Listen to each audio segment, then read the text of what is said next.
தேவனுடைய அன்பான பிள்ளைகளே, தேவனுடைய ஒரு வார்த்தையை கேட்டு மகிழ்ச்சி அடைவோம். கர்த்தர் உங்கள் நடுவிலே அற்புதங்களை செய்வார்.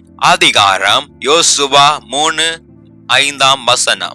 தேவனுடைய அன்பான பிள்ளைகளே, நீங்கள் மிகவும் கஷ்டத்துல இருக்கீங்களா?